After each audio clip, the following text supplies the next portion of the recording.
السلام علیکم ورحمۃ اللہ۔ آج کی اس ویڈیو کے ذریعے سے ہم عباسیوں کے دوسرے خلیفہ ابو جعفر منصور کی زندگی پر ایک نظر ڈالیں گے کہ کس طرح سے ابو جعفر منصور نے اپنی خلافت کو قائم رکھنے کے لیے ابو مسلم کا قتل کرا دیا، اور ساتھ ہی ہم جانیں گے حضرت حسن کی اولادوں میں سے محمد مہدی نفس زکیہ کے خروج کے بارے میں۔ ابو جعفر عبداللہ منصور بن محمد بن علی بن عبداللہ بن عباس بن عبد المطلب کی ماں سلامہ بربریہ غلام تھیں۔ ابو جعفر منصور سن 95 ہجری میں اپنے دادا کی زندگی میں پیدا ہوئے۔ علم و ادب کو اچھا خاصا جانتے اور انہوں نے ہی امام ابو حنیفہ کو قاضی کے عہدے سے انکار کرنے کے جرم میں قید کر دیا تھا۔ انہوں نے قید خانے میں ہی انتقال کیا۔ ابن عساکر نے لکھا ہے کہ جب منصور علم کو حاصل کرنے کے لیے ادھر ادھر پھرتا تھا، ایک دن کسی منزل پر پہنچا تو چوکیدار نے اس سے 2 درہم محصول کے مانگے اور کہا کہ جب تک محصول نہ ادا کرو گے اس منزل پر نہ ٹھہر سکو گے۔ منصور نے کہا کہ میں بنو ہاشم میں سے ہوں، مجھے معاف کر دو، مگر وہ نہ مانا۔ منصور نے کہا کہ میں قرآن مجید جانتا ہوں، مجھے معاف کر دو، اس نے پھر بھی نہ سنا۔ منصور نے کہا میں عالم اور فرائض کا ماہر ہوں، وہ پھر بھی نہ مانا۔ آخر منصور کو 2 درہم دینے ہی پڑے۔ اسی دن سے منصور نے ارادہ کر لیا تھا کہ مال و دولت کو جمع کرنا چاہیے۔ منصور کے چچا عبداللہ بن علی کو عبداللہ صفہ نے خراسانی اور شامی لشکر کے ساتھ اپنی موت سے پہلے صائفہ کی طرف روانہ کر دیا تھا۔ محرم سن 137 ہجری میں منصور انبار میں پہنچ کر خلافت کے تخت پر بیٹھا تھا۔ عیسیٰ بن موسیٰ نے صفہ کی وفات کے بارے میں عبداللہ بن علی کو بھی اطلاع دی تھی اور لکھا تھا کہ صفہ نے اپنے بعد منصور کی خلافت کے لیے وصیت کی ہے۔ عبداللہ بن علی نے لوگوں کو جمع کر کے کہا کہ عبداللہ صفہ نے جب مہم ہران کے لیے فوج روانہ کرنی چاہی تھی تو کسی کو اس طرف جانے کی ہمت نہ ہوئی۔ صفہ نے کہا تھا کہ جو شخص اس مہم پر جائے گا وہ میرے بعد خلیفہ ہوگا۔ چنانچہ اس مہم پر میں روانہ ہوا اور میں نے ہی مروان بن محمد اور دوسرے اموی سرداروں کو شکست دے کر اس مہم میں کامیابی حاصل کی۔ سب نے اس کی تصدیق کی اور عبداللہ بن علی کے ہاتھ پر بیعت کر لی۔ لیکن دوسری طرف ابو مسلم نے منصور کے ہاتھ پر بیعت کی اور منصور نے اس کے ساتھ عزت افزائی اور دل جمعی کا برتاؤ کیا۔ اسی دوران میں خبر پہنچی کہ عبداللہ بن علی باغی ہو گیا ہے۔ منصور نے ابو مسلم سے کہا کہ مجھ کو عبداللہ بن علی کی طرف سے بہت خطرہ ہے۔ ابو مسلم تو ایسے واقعات کا خواہش مند ہی تھا، فوراً تیار ہو گیا۔ آخر 7 جمادی الثانی بدوار کے دن سن 137 ہجری کو عبداللہ بن علی نے ابو مسلم سے شکست کھائی اور ابو مسلم نے فتح پا کر بشارت نامہ منصور کے پاس بھیجا۔ عبداللہ بن علی نے اس میدان سے فرار ہو کر اپنے بھائی سلیمان بن علی کے پاس جا کر بصرہ میں پناہ لی اور ایک مدت تک وہاں چھپا رہا۔ جب عبداللہ بن علی کو شکست ہوئی اور ابو مسلم نے اس کی لشکر گاہ کو لوٹ لیا اور مال غنیمت خوب ہاتھ آیا تو منصور نے اس فتح کا حال سن کر اپنے خادم ابو خصیب کو مال غنیمت کی فہرست تیار کرنے روانہ کیا۔ ابو مسلم کو اس بات سے سخت غصہ آیا کہ منصور نے میرا اعتبار نہ کیا اور اپنا آدمی فہرست تیار کرنے کے لیے بھیجا۔ ابو مسلم کی اس ناراضگی اور ناخوشی کی اطلاع جب منصور کے پاس پہنچی تو اس کو فکر ہوئی کہ کہیں ابو مسلم ناراض ہو کر خراسان کو نہ چلا جائے۔ چنانچہ اس نے مصر اور شام کی سند گورنری لکھ کر ابو مسلم کے پاس بھیج دی۔ ابو مسلم کو اس سے اور بھی زیادہ رنج ہوا اور وہ سمجھ گیا کہ منصور مجھ کو خراسان سے جدا کر کے بے دست کرنا چاہتا ہے۔ چنانچہ ابو مسلم جزیرہ سے نکل کر خراسان کی طرف روانہ ہو گیا۔ یہ سن کر منصور انبار سے مدائن کی طرف روانہ ہوا اور ابو مسلم کو اپنے پاس حاضر ہونے کے لیے بلایا۔ ابو مسلم نے آنے سے انکار کر کے لکھ بھیجا کہ میں دور ہی سے اطاعت کروں گا۔ آپ کے تمام دشمنوں کو میں نے مغلوب کر دیا ہے۔ اب جب کہ آپ کے خطرات دور ہو گئے ہیں تو آپ کو میری ضرورت بھی باقی نہیں رہی۔ اگر آپ مجھ کو میرے حال پر چھوڑ دیں گے تو میں آپ کی اطاعت سے باہر نہ جاؤں گا اور اپنی بیعت پر قائم رہوں گا، لیکن اگر آپ میرے در پہ رہے تو میں آپ کی خلافت سے ہٹ کر آپ کی مخالفت پر آمادہ ہو جاؤں گا۔ لیکن منصور نے ابو مسلم کو نہایت نرمی اور محبت کے لہجے سے ابو مسلم کو تیار کر لیا کہ وہ ملنے آ جائے۔ ابو مسلم دربار میں عزت اور احترام کے ساتھ داخل ہوا اور عزت کے ساتھ رخصت ہو کر قیام گاہ پر آرام کرنے گیا۔ دوسرے دن جب دربار میں آیا تو منصور نے پہلے سے عثمان بن نہیک، شبیب بن رواح، ابو حنیفہ، حرب بن قیس وغیرہ کچھ لوگوں کو پردے کے پیچھے چھپا کر بٹھا دیا اور حکم دے دیا تھا کہ جب میں اپنے ہاتھ پر ہاتھ ماروں تو تم نکل کر فوراً ابو مسلم کو قتل کر ڈالنا۔ چنانچہ ابو مسلم دربار میں حاضر ہوا۔ خلیفہ منصور نے باتوں ہی باتوں میں اس سے ان 2 تلواروں کا حل پوچھا جو ابو مسلم کو عبداللہ بن علی سے ملی تھیں۔ ابو مسلم اس وقت انہی تلواروں میں سے ایک کو اپنی کمر سے لگائے ہوئے تھا۔ اس نے کہا کہ ایک تو یہ موجود ہے۔ منصور نے کہا کہ ذرا میں بھی دیکھوں۔ ابو مسلم نے فوراً خلیفہ منصور کے ہاتھ میں تلوار دے دی۔ وہ تھوڑی دیر تک اس کو دیکھتا رہا، پھر اس کو اپنے زانوں کے نیچے رکھ کر ابو مسلم سے اس کی حرکت کی شکایت کرنے لگا۔ پھر سلیمان بن کثیر کے قتل کا ذکر کیا اور کہا کہ تو نے اس کو کیوں قتل کیا، حالانکہ وہ اس وقت سے ہمارا خیر خواہ تھا، جبکہ تو اس کام میں شریک بھی نہ ہوا تھا۔ ابو مسلم پہلے خوشامد اور عاجزانہ انداز میں معافی مانگتا رہا، لیکن دھیرے دھیرے منصور کے غصے کو بڑھتے ہوئے دیکھ کر جب اس کو یقین ہو گیا کہ آج میری خیر نہیں تو اس نے ہمت سے جواب دیا کہ جو آپ کا جی چاہے کیجیے، میں اللہ کے سوا کسی سے نہیں ڈرتا۔ منصور نے ابو مسلم کو گالیاں دیں اور ہاتھ پر ہاتھ مارا۔ تالی کے بجتے ہی عثمان بن نہیک وغیرہ نکل کر ابو مسلم پر وار کرنے لگے اور اس کو قتل کر دیا۔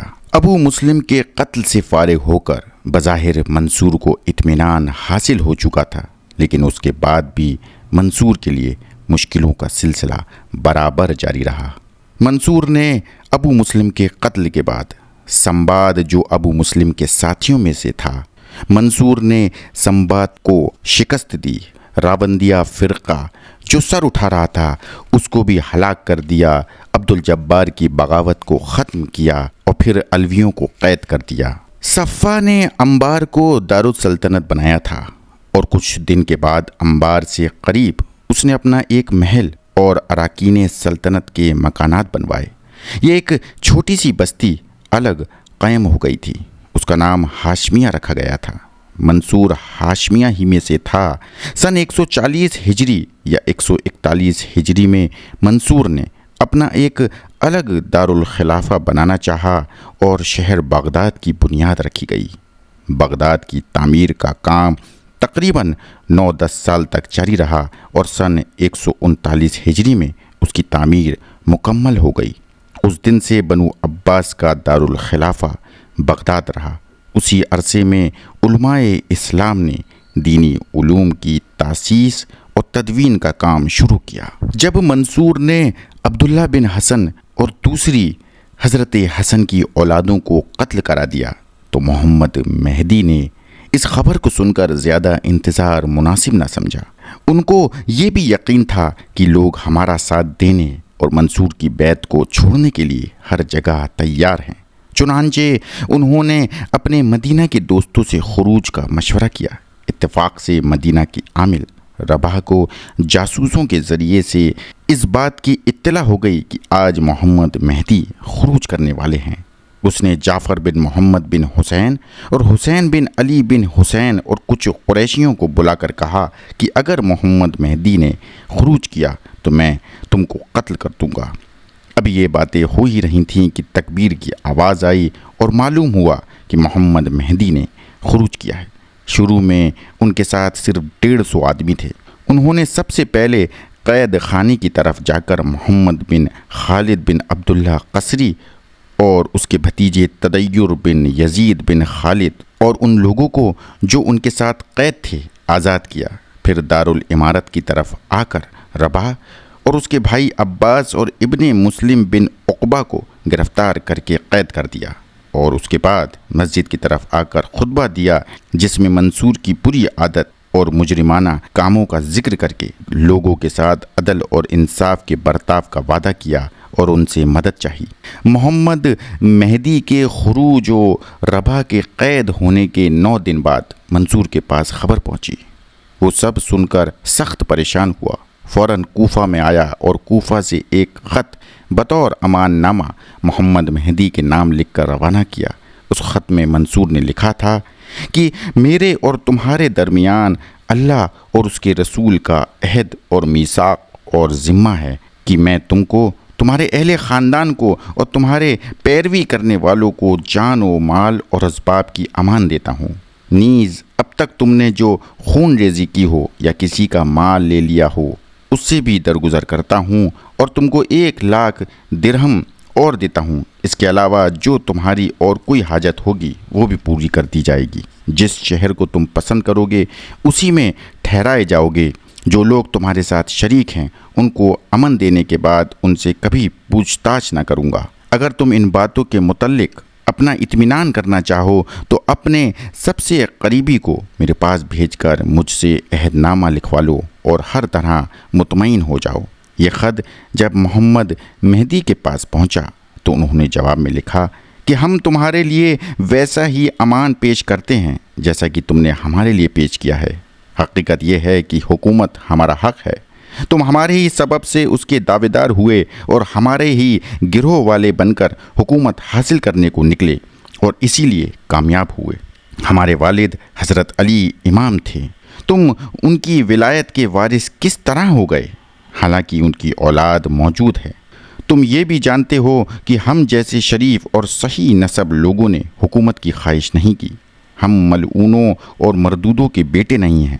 بنو ہاشم میں کوئی شخص بھی قرابت اور سابقیت اور فضیلت میں ہمارے برابر نہیں۔ زمانہ جاہلیت میں ہم فاطمہ بنت عمرو کی اولاد سے ہیں اور اسلام میں فاطمہ بنت رسول اللہ کی اولاد ہیں۔ اللہ تعالیٰ نے ہم کو تم سے برتر اور بہتر بنایا ہے۔ نبیوں میں ہمارے والد محمد صلی اللہ علیہ وسلم ہیں جو سب سے افضل ہیں، اور سلف میں حضرت علی ہیں جنہوں نے سب سے پہلے اسلام قبول کیا۔ لڑکیوں میں حضرت فاطمہ سید النساء رسول اللہ کی بیٹی ہیں جن کو جنت اور عورتوں پر فضیلت حاصل ہے۔ لڑکوں میں حسن اور حسین ہیں جو اہل جنت کے سردار ہیں۔ ہاشم سے حضرت علی کا دوہرا سلسلہ قرابت ہے اور حسن کا عبد المطلب سے دوہرا سلسلہ قرابت ہے۔ میں نسب کے اعتبار سے بہترین بنو ہاشم ہوں۔ میرے والد بنی ہاشم کے مشہور لوگوں میں سے ہیں۔ مجھ میں کسی اجمی کی ملاوٹ نہیں اور نہ مجھ میں کسی غلام باندی کا اثر ہے۔ میں اپنے اور تمہارے درمیان اللہ تعالیٰ کو گواہ کر کے کہتا ہوں کہ اگر تم میری اطاعت اختیار کر لو گے تو میں تمہاری جان و مال کی امان دیتا ہوں اور ہر ایک بات سے جس کے تم مرتکب ہو چکے ہو معاف کرتا ہوں، مگر کسی حد کا حدود اللہ سے یا کسی مسلمان کے حق یا معاہدے کا میں ذمہ دار نہ رہوں گا، کیونکہ اس معاملے میں جیسا کہ تم جانتے ہو میں مجبور ہوں۔ یقیناً میں تم سے زیادہ خلافت کے حقدار اور عہد کو پورا کرنے والا ہوں۔ تم نے مجھ سے پہلے بھی کچھ لوگوں کو امان اور قول دیا تھا، تم مجھے کون سی امان دیتے ہو؟ منصور کے پاس جب یہ خط پہنچا تو اس نے بہت غصہ کیا اور دوبارہ خط لکھا، مگر منصور اس جواب میں حد سے بڑھ گیا تھا۔ محمد مہدی نے عباس کی نسبت کچھ نہیں لکھا تھا، لیکن منصور نے جواب میں حضرت علی اور حضرت حسن کی شان میں گستاخانہ الفاظ استعمال کرے۔ منصور نے خط روانہ کرنے کے بعد عیسیٰ بن موسیٰ کو مہدی سے جنگ کرنے کے لیے روانہ کیا، اور ایک زبردست جنگ عیسیٰ بن موسیٰ اور محمد مہدی کے بیچ ہوئی۔ 12 رمضان المبارک سن 145 ہجری کو عیسیٰ بن موسیٰ آگے بڑھ کر جرف میں آ کر خیمہ زن ہوا۔ 14 رمضان المبارک کو اس نے ایک بلند مقام پر کھڑے ہو کر بلند آواز سے کہا کہ اے اہل مدینہ، میں تم کو امان دیتا ہوں مگر تم میرے اور محمد مہدی کے درمیان حائل نہ ہو اور غیر جانبدار ہو جاؤ۔ اہل مدینہ اس آواز کو سن کر گالیاں دینے لگے۔ عیسیٰ واپس چلا گیا۔ دوسرے دن پھر اسی مقام پر لڑائی کے ارادے سے گیا اور اپنے سرداروں کو مدینہ کے چاروں طرف پھیلا دیا۔ محمد مہدی بھی مقابلے کے لیے میدان میں آئے۔ ان کا جھنڈا عثمان بن محمد بن خالد بن زبیر کے ہاتھ میں اور ان کی پہچان عہد عہد یعنی ایک ایک تھی۔ ایک زبردست جنگ دونوں کے بیچ ہوئی اور آخر میں ایک شخص نے پیچھے سے لپک کر محمد مہدی کے کمر میں ایک نیزہ مارا۔ اس زخم کے صدمے سے وہ ذرا جھکے تو حمید بن قہدبہ نے آگے سے لپک کر ان کے سینے میں نیزہ مارا۔ آگے اور پیچھے سے 2 نیزے جب جسم کے پار ہو گئے تو وہ زمین پر گر پڑے۔